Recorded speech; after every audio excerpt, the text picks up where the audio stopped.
This November, join the Gwinnett County Public Library's Learning Labs for our first ever Game Jam. The theme will be announced on November 1st and submissions will be accepted until November 28th. For more information, visit our website, gwinnettpl.org, or call us at 770-978-5154. We look forward to seeing what you can create.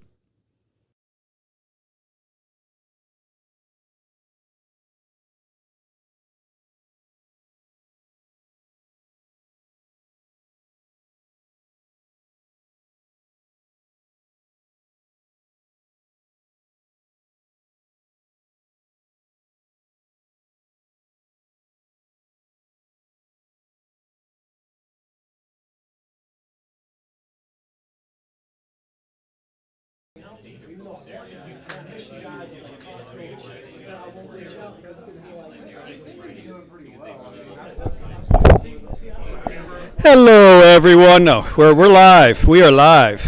We are streaming now. All right. Hey, everybody. Now everyone's full of caffeine and pizza. It's perfect time to start getting things quiet. Do I need to be over here? Let me not show my ass there. All right, hey, welcome everyone to the September GGDA meeting. Yay! Appreciate everyone showing up today and checking out the games we had in the front of house. And here's a Nitwit right now joining us late. Yeah, Nitwit Games. Colin, check out their game after we're done today. So we got a number of announcements, then we'll go into our presentation, Unity versus Unreal, or Unreal versus Unity, depending on your preference. Again, I'm Andrew Greenberg. I'm the Executive Director of the Georgia Game Developers Association. As you note, this microphone is not actually amplifying my voice, so if you can't hear well, you want to be down here. This is just for the live stream folks, for the folks in the audience. This is not for y'all. You got the pizza instead. So, we have Siege coming up October 7th to 9th. We'll be online at same YouTube channel and Twitch channel, youtube.com/Georgia Game Devs. And then on the 9th, we'll be live at the Dorville Digital Studio again. A lot of indie games for you students, a portfolio review, professionals out there reviewing your portfolios, bring them out there. Lots of good networking, giving away almost $2,000 in awards to indie game devs. So there is still time to enter the Sylvie Awards, Silver Excellence in Independent Game Development Awards. So you have until the 15th. There's 2 more days to enter the contest. Speaking of contests, Dr. LeGrand, well, actually, let's hand it over first of all to our host, Dr. George Markowski, here with Kennesaw State University, to tell us a little about the program, what they've got going on here. And then I'll get Daniel up here as well. Everyone knows to do a late rock star entrance. That's right. That's right. Well, anyway, welcome to Kennesaw State. I'm the new chair of the Department of Software Engineering and Game Development. And I'm sort of learning about the whole ecosystem here. I think it's pretty exciting from what I understand. You have something like over 160 companies.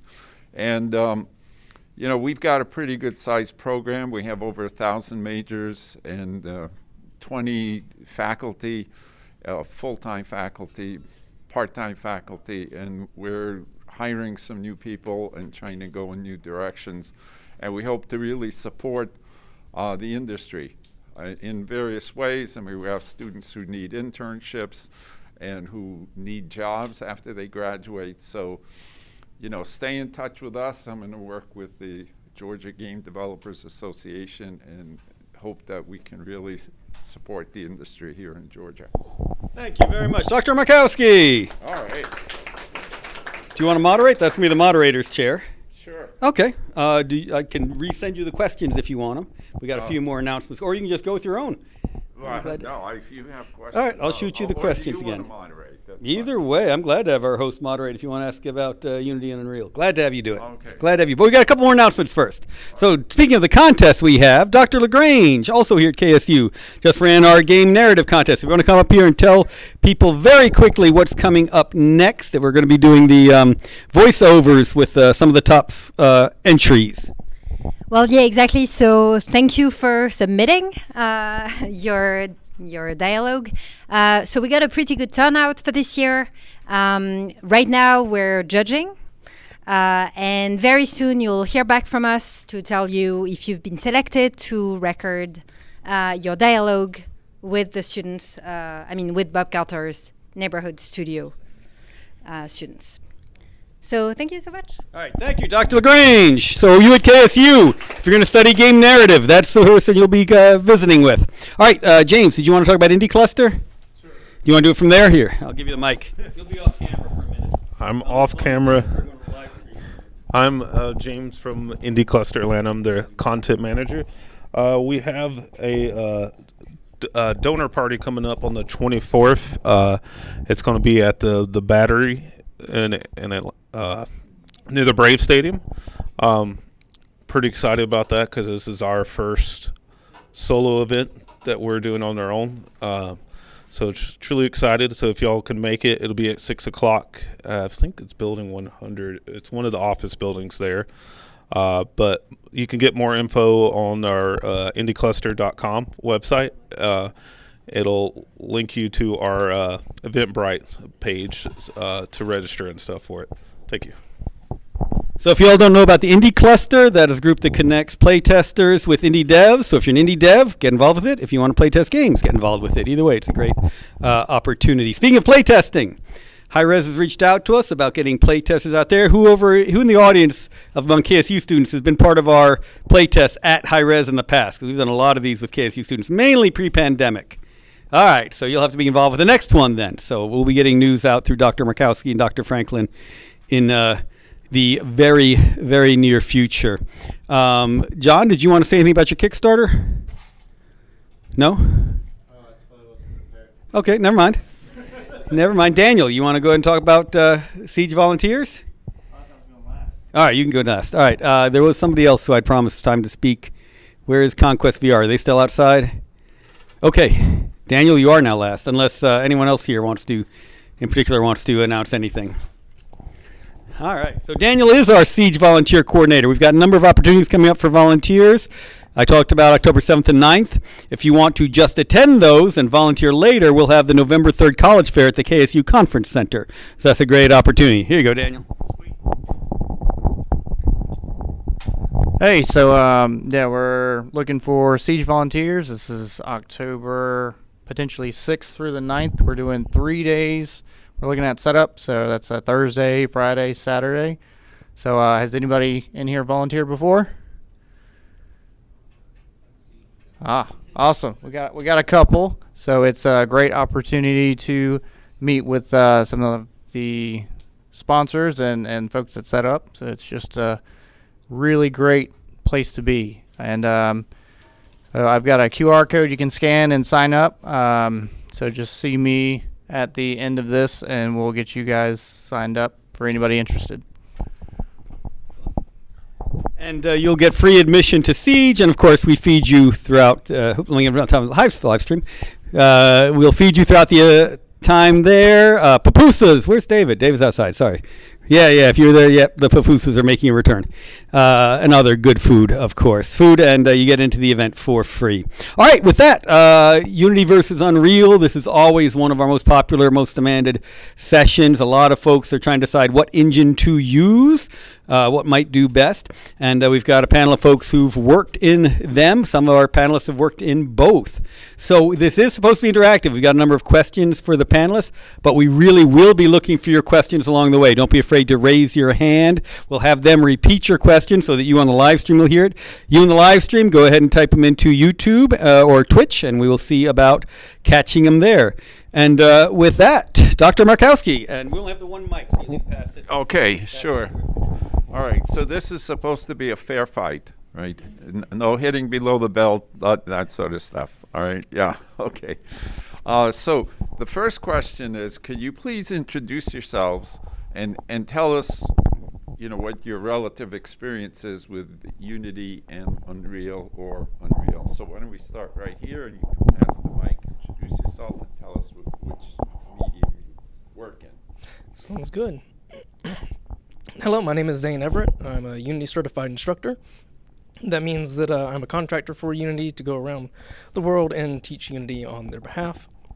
I've been using the engine for about 10 years.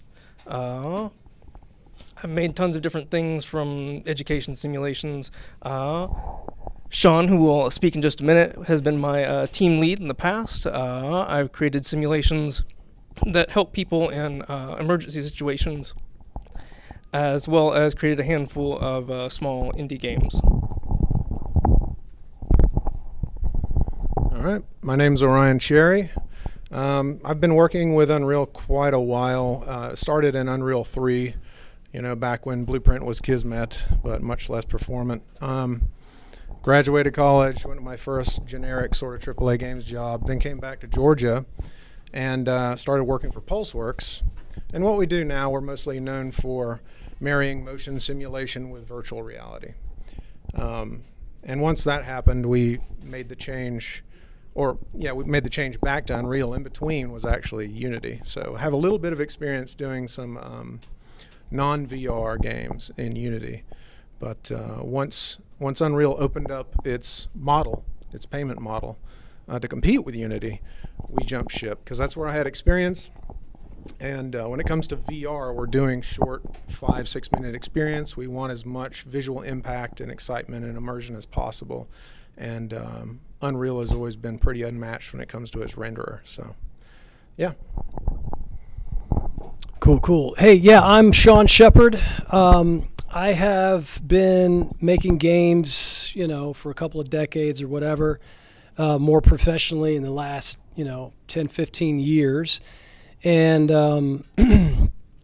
I started working in Unity 3.5, so it's been a few years. I've worked with Unreal a little bit, but mostly on smaller scale, just like proof of concept, trying to get to know the engine to see whether or not it made sense for us to go that route or another engine. Collaborating with us. And collaborating with Orion, and obviously, like Zane said, Zane and I have worked together. And so most of my experience that I bring to this discussion is going to be about Unity. And so yeah, let's just go from there. Okay. Also, I just want to introduce one of our faculty members, Mike Franklin. And Mike, you want to say a little bit about what we offer in our curriculum in terms of Unity and Unreal, what's available to people? Yeah. All right, yes. So we built the curriculum here to be agnostic because the battle is ongoing and changes faster than academia could ever hope to keep up with it. It takes us a long time to do anything, like change our mind about something. So we try to challenge all of our students to work in both Unity and Unreal throughout their projects. So we feel like the best way to graduate from a student perspective is to think through it that way, to make sure that your answer is yes to every question, right? Have you ever? Yes, whatever that might be. So we work really hard to do that. Our program is both design and dev heavy. Certainly it is, I tell people our program here is very heavily modified version of the CS, of the computer science degree. So it's very programming heavy. We do have an art program. We do have other things. We have folks that sort of mix and match. We have minors in art for people that want to dabble in art. We have minors in game design for artists who want to get into in-engine work like that. But yeah, our curriculum is basically focused around the principles that apply to both game engines or even others. I don't know if you've heard of them. There are some others out there. Some of you have heard of them? Okay, good. Every semester I have a student who tries to do their senior design project in some new language or some new game engine that we've never heard of, but we've heard of them all. So yeah, that's what we do. Yeah. As long as you're not making them work right. Yeah. Right? That's terrible. Yeah, and That's unanimous. and in addition to the game engines, we also teach language courses. We teach C++, we teach C#, and we teach Java. And C# is the kind of a base language for Unity, and C++ is a base language for Unreal. So we have a lot of resources available to teach.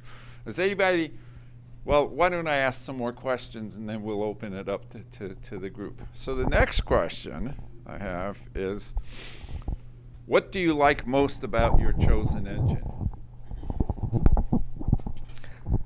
So for context, I'm a programmer. I've been a programmer for all 10 years that I've been using the engine. What I really like about Unity is that it's very easy for programmers to get into the engine and start making things quickly and easily. I can get stuff that is intended to be a prototype, stuff that is intended to kind of just get an idea out and see how it's going to play, see if I can find the fun associated with it, and get it done. I've made stuff to be able to test things in just a few hours. Work well with game jams where it's a little bit more focused than just getting a prototype out, a prototype of an idea. And a small team can get something that is playable, to get basically a demo level together within a weekend. That's something that I really like about Unity, and it's just easy to get in and start making things that are functional. All right.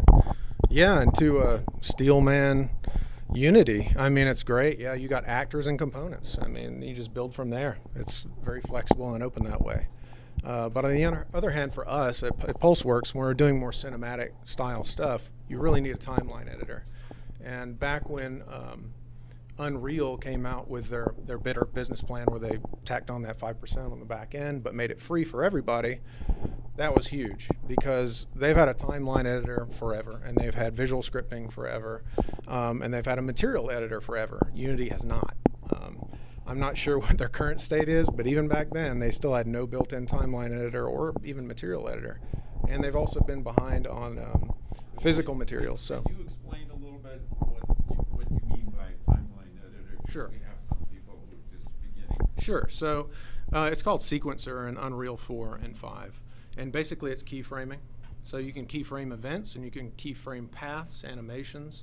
So it's a linear editor, right? So you can create an entire experience. That's why I say cinematic, in a linear fashion through Sequencer. But also mix in dynamic elements as well, right? It doesn't preclude you from that. And also the visual scripting is tied in to that as well, which also helps artists like me. So by the way, I'm the only artist here. The rest of these guys are programmers. So you may be disappointed if you're looking for some insights into C++. But yeah, no, that's what I've always loved about Unreal, is it's all built in from the very beginning. You don't have to worry about updating third-party plugins to catch up and support your pipeline when they come out with a new release. Okay. Yeah, that is excellent, and some of that is actually going to go, perhaps, if we talk about any of the negative stuff from Unity. But Cinemachine, it's there in Unity. They keep adding on things and things all over the years. It's a thing where you can do the cinematic sequences and timeline editing, just like Unreal Sequencer does. Very similar. So as far as that goes, you do have options. And by the way, my background is more in like frameworks and optimization. So I spend a lot of time personally in programming code. Obviously, I need to use the editor. If you're making games in a specific engine, you're going to use the editor regardless. But I just want to put that out there as a little bit of a caveat for my input here. So one of the really awesome things that I find personally about Unity, it's kind of obscure, and a lot of people are probably not going to be talking about it. But given my background, that's why I had to preface it, is the test runner. So if you've used Unity under the window general test runner, it makes it like in the forefront of your mind that writing unit tests are important. So just being a professional, writing code that's maintainable, that's not going to break when you add new features. That's why I personally just wanted to say test runner is a big deal, because it promotes the creation and maintenance of unit tests and running them to make sure that, hey, what I did 3 weeks ago still works. We're on track. We can still deliver. So that's one thing. Those are the types of things that maybe don't feel so sexy about game development, and you think that there's going to be a lot of fun times. It's just your definition of fun might have to change a little bit, and you get into some of these things like writing unit tests, because it will save your behind. Real quick. All right. I need to clarify some points on the sequencing and stuff. Unity has several of these things at this point. Almost. I feature parity. Yeah, that is fair. It's back when you switched, but definitely Unity has all of these types of features that Unreal has at this point, to the point where Disney trusts them to be the engine that's used to create several of their animated television shows. Yes, that was one. Baymax Dreams. Okay, so one thing I can say as someone who doesn't have a big stake in either Unity or Unreal is that actually both products are just amazing. Okay, I mean as some. Right. Yeah. So I view this session as more like bringing different aspects out. I mean, as you can probably tell, I've been around computing for a long time, and I was around when the big computer on campus had 64K of RAM, not 64G, not 64M, but 64K, and that was a big machine. And if you guys had to use some of the old machines, you would probably die in 3 days. It would just kill you. Oh, absolutely. Yeah. And so really, when we're talking about these two systems, they're both amazing systems. I mean, to be honest, I look at this and given that you can get them for free, it's just, it's like a gift from heaven, that you can get. Between accessibility, flexibility, and power, they all hit a very nice. Yeah, and what they obviously do is if one gets a little bit ahead in something, then the other one catches up. So they're, well, or they have different strengths. Okay, or they try to catch up. Okay, let's put it that way. But they're both truly amazing products, and they both do amazing things, and both of them have amazing games and amazing videos and stuff like that. So it's not like a life or death decision.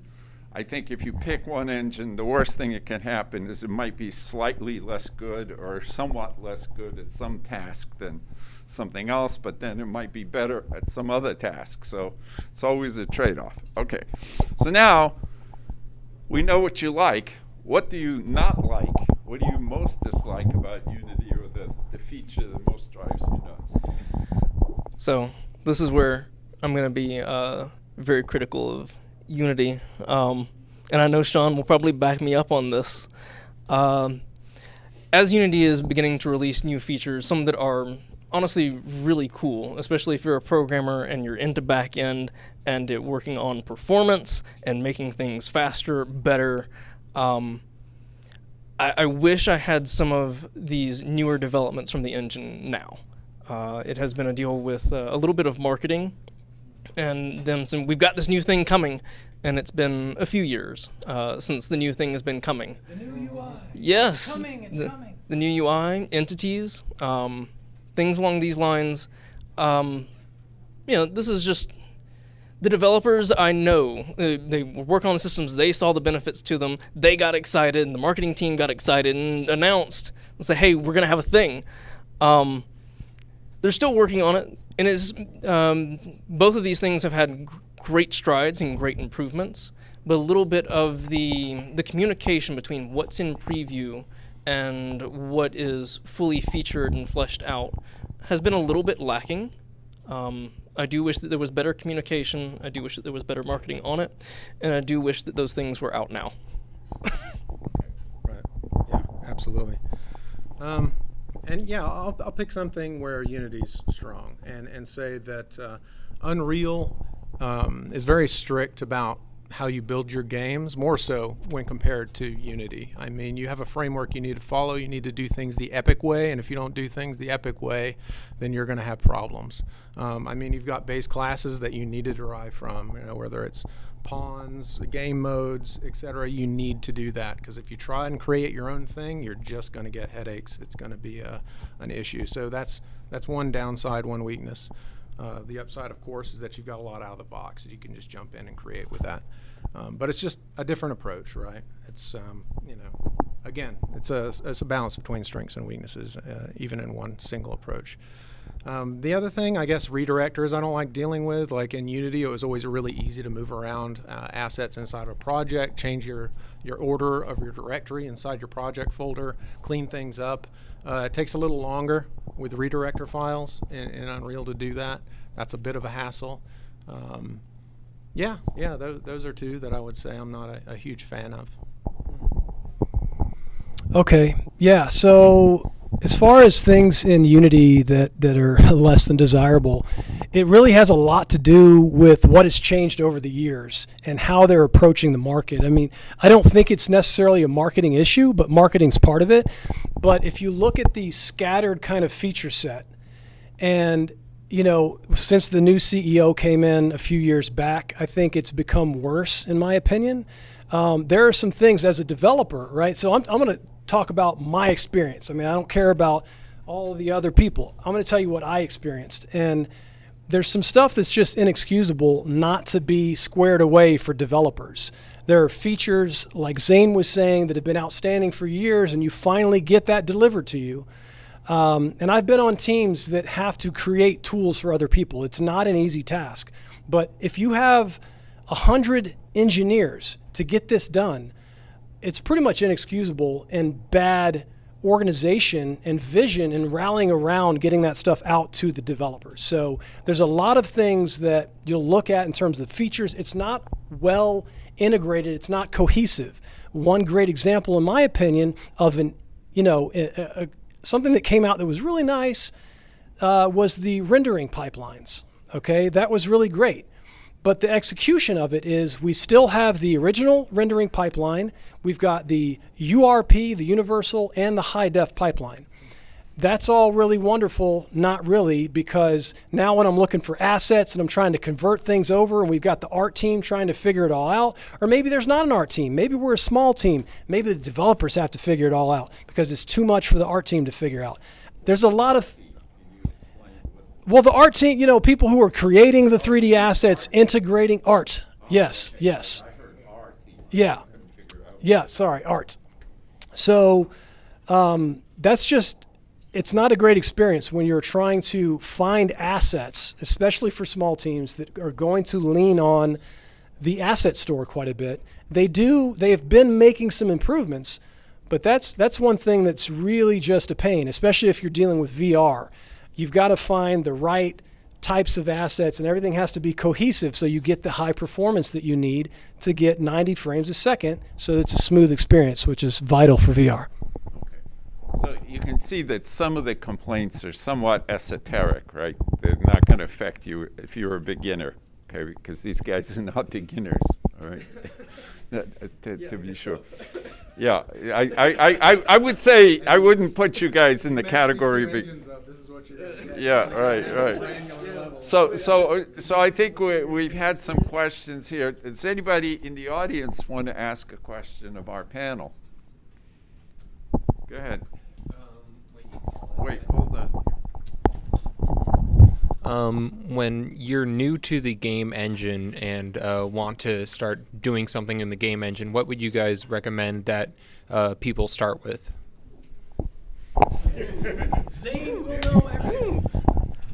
I can't actually speak a little bit to the Unreal side. I don't know if I'm going to go super in depth on it because I don't know if I'm really allowed to. Super in depth on anything. So Unity Learn is a great resource for starting out. There are tons of tutorials associated with it. Unity has wonderful documentation if you just go to their website and look things up. The tutorials on Unity Learn range from beginner to expert. They cover lots of different topics. If you're interested in art stuff and coding stuff, there are... and what's the price? Free. Okay. All of Unity Learn stuff is free. And there are many hours of videos.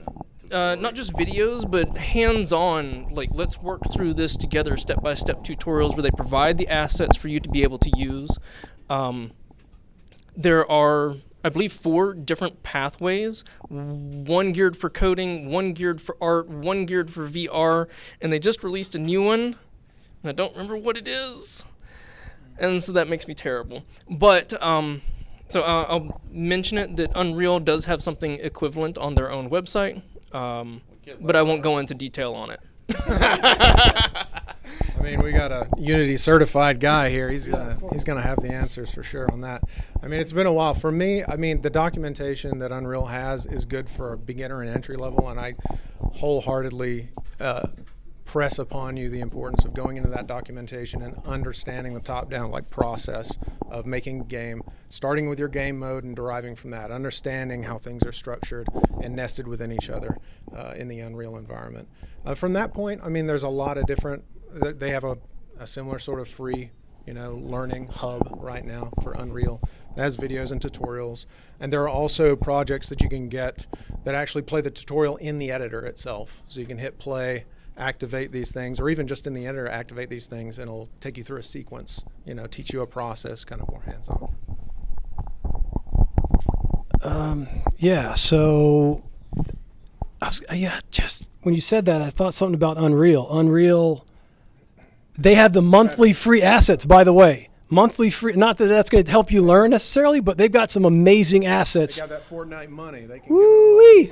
Okay, so just the one real quick thing for me, it's been a few years since I've had to learn from the basic level, but what was a really great resource at the time was Unity3dstudent.com. I went through those from the beginner and on. It had a lot of great tutorials. I don't know if it still exists. I hope it does. But it kind of depends on your learning style, and these answers are probably better. Yeah. Let me say something, and you guys correct me if I'm wrong. Don't expect that you're going to learn this in 10 minutes, right? This is not going to be a 3-minute kind of... This is a lifelong passion. Yeah, no, but I mean, to really get started, these engines are complex. They have lots of capabilities. And so if you start, don't just say, I'm going to watch this for an afternoon and I'm going to be up to speed. You have to be ready to commit the time to do it right. But the learning resources that both these engines provide are just astonishing. I mean, I look at what's available for free, the quality of it. I mean, it's just amazing. Now, I think you had a question, right? This one is more for Mr. Zane. I'm sorry. As Mr. Orion mentioned before, Unreal is at a point where you don't really need extra third-party software to create their own games. Firstly, I wanted to ask, do you think Unreal has a pretty stable version control, inbuilt